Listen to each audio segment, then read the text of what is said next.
এই রেসিপিটা আমরা যতবারই খাই না কেন আমাদের কাছে কিন্তু পুরনো একদমই হয় না। আজকে আপনাদের সাথে শেয়ার করব এই শীতকালীন সবজি দিয়ে ফ্রাইড রাইস রেসিপি। তবে আজকে ফ্রাইড রাইসের মধ্যে কিন্তু একটু টুইস্ট আছে, একটু অন্যরকমভাবে বানানোর চেষ্টা করেছি। আজকে ফ্রাইড রাইসে আমি কোনো রকমভাবে ফুলকপি ব্যবহার করিনি, আমি দিয়েছি ব্রোকলি। ব্রোকলি দিয়ে সুন্দর একটু গ্রিনিশ এফেক্ট থাকবে এই সুন্দর ফ্রাইড রাইসটা আজকে আমি রান্না করার চেষ্টা করেছি। নমস্কার, আমি অন্তরা, আপনাদের চ্যানেল অন্তরা কুকিং চ্যানেলে আপনাদের সবাইকে জানাই অনেক অনেক স্বাগত। বড়দের প্রণাম আর ছোটদের ভালোবাসা দিয়ে আজকের রেসিপিটা শুরু করছি। প্রথমেই চালটাকে ভিজিয়ে রাখতে হবে। আমি এখানে সিদ্ধ বাসমতি চাল নিয়েছি। বাসমতি চালটাকে আজকে আমি 4 জনের মতো করব, তো সেই জন্য আমি যতটুকু চাল লাগবে ভিজিয়ে নিয়েছি। আপনারা চালের পরিমাণটা আপনাদের মতো দেবেন। এখানে আমি কিছু সবজি কেটে নেব। বিনসগুলোকে দেখুন এরকম লম্বা লম্বা করে কেটে নিচ্ছি। ব্রোকলিগুলোকেও কেটে নেব। ব্রোকলি কাটা একদম সহজ, ব্রোকলি ফুলকপির মতো কাটতে সময় লাগে না। ব্রোকলির একটু মাথাটা কেটে দিলে ব্রোকলিগুলো পুরো ছাড়িয়ে যায়। দেখুন এরকম করে আগে ব্রোকলিগুলো কেটে নিয়েছি। আর ব্রোকলিগুলো কাটার পরই আমি একেবারে স্প্রিং অনিয়ন কেটে নিয়েছি। আজকে আমি কিন্তু এর মধ্যে কোনো রকম পেঁয়াজ দেবো না, স্প্রিং অনিয়ন দেবো। স্প্রিং অনিয়নের গোড়াগুলো দেবো, এইগুলো দিয়েই বানাবো।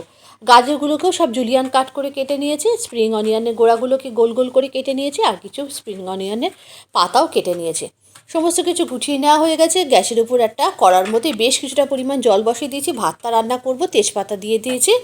গোটা গরম মশলা, গরম মশলার গুঁড়ো কোনো কিছু আজকে রান্নার মধ্যে ব্যবহার করব না। রান্নার মধ্যে আজকে কী দেবো দেখুন, সেটার জন্য রান্নার ফ্লেভারটা একদম অন্যরকম ফ্লেভারের একদম ফ্রাইড রাইস বানাবো। ভাতটা একেবারে ঝরঝরে হয়ে গেছে, আর কিছু মটরশুঁটিও দিয়ে দিয়েছিলাম।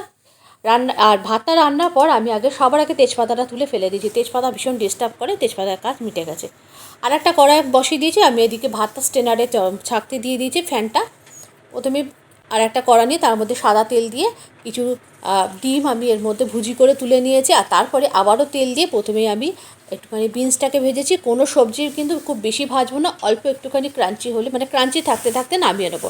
তারপরে গাজরটা দিয়ে দিয়েছি, ব্রকলি দিয়ে দিয়েছি, স্বাদ অনুযায়ী দিয়ে দিয়েছি লবণ। দেওয়ার পর আবারও সবজিগুলোকে খুব ভালো করে একটুখানি নাড়াচাড়া করে মানে জাস্ট একটু ভেজে নেবো, কোনো রকমভাবে সবজি যেন গলগলে না হয়ে যায়। এরপরে যেটা দিয়েছি সেটা হচ্ছে বেশ কিছুটা পরিমাণ রসুন আর লঙ্কা কুচি। রসুনের ফ্লেভার দিয়ে আজকে ফ্রাইড রাইসটা বানাবো। কোনো রকম গরম মশলা, কোনো পেঁয়াজ এর মধ্যে আজকে আমি ইউজই করব না। বেশ কিছুটা গোলমরিচ দিয়ে দিয়েছি, আর স্বাদ অনুযায়ী অল্প একটুখানি চিনি দিয়ে দিয়েছি। আপনারা চাইলে এর মধ্যে কোনো রকম সস, মানে সোয়া সস বা এই টাইপের সস ইউজ করতে পারেন। আমি সস দিইনি, শুধুমাত্র এই যেগুলো দেওয়ার এগুলোই দিয়েছি। আর তারপরে কিন্তু ভাতটা দিয়ে দিয়েছি। ভাতটা দিয়ে ভালো করে একটু নাড়াচাড়া করে ভাতটাকে তৈরি করে নিয়েছি, সমস্ত সবজির সাথে মিশিয়ে নিয়েছি। আর এই যে স্টেনারের গায়ে ভাতটা লেগে থাকে, এটা না সহজে ছাড়ানো যায় না। এটা একটা ওই যে প্লাস্টিকের যে সিলিকনের স্প্যাচুলা আছে, স্প্যাচুলা দিয়ে একটু নাড়বেন, দেখবেন বেরিয়ে যাচ্ছে ভাতগুলো। ওপর থেকে ছড়িয়ে দিয়েছি বেশ কিছুটা পরিমাণ মানে ভেজে রাখা ডিমের কুচি, আর কিছুটা ডিমের কুচি রেখে দিয়েছে, পরে গার্নিশিংয়ের কাজে লাগবে। একদম ভাতটা রেডি হয়ে গেছে।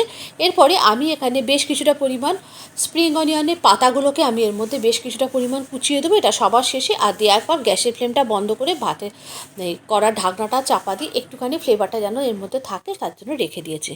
এরপরে একটা প্লেটের মধ্যে একদম ঝরঝরে ফ্রাইড রাইস সার্ভ করে নেবো। এত সুন্দর এই রসুনের গন্ধ বেরোচ্ছে যে কী বলবো, একটা অন্যরকম ফ্লেভার, অন্যরকম টেস্টের ফ্রাইড রাইসের রেসিপি আপনাদের সাথে শেয়ার করলাম। অবশ্যই আপনারা এটা ট্রাই করবেন। আজকে আমি এটাকে সার্ভ করেছিলাম, আপনাদের সাথে অলরেডি আমার রেসিপিটা শেয়ার করা হয়ে গেছে চিকেনের কোপ্তা কাবাব দিয়ে। তো আমি এর মধ্যে এটাকে দিয়ে আজ সার্ভ করেছি। আপনারা চাইলে অন্য যে কোনো কিছুর সাথে এটাকে সার্ভ করতে পারেন, বা শুধু একটু পেঁয়াজ দিয়েও এটা খেতে পারেন, মানে শুধু মুখেও এটা খাওয়া যায়। আপনারা দুপুরের লাঞ্চ বক্সে দিতে পারেন, আপনারা বাচ্চাদেরকে যখন তখন এটা বানিয়ে দিতে পারেন, ডিনার রেসিপিতে রাখতে পারেন। কেমন হলো রেসিপিটা অবশ্যই জানাতে ভুলবেন না। নিত্য নতুন রান্নার আপডেট পেতে অবশ্যই অন্তরার পেজের সাথে আপনারা যুক্ত থাকবেন। আপনারা পাশে আছেন, তাই পরিবারটি আস্তে আস্তে বড় হচ্ছে। আজকের রেসিপিটা তাহলে এই পর্যন্ত। শীতকাল থাকতে থাকতে ব্রোকলি দিয়ে এই ফ্রাইড রাইসটা অবশ্যই বানিয়ে নেবেন। আবার দেখা হবে পরবর্তী ভিডিওতে আর একটা নতুন কোনো রেসিপির সাথে।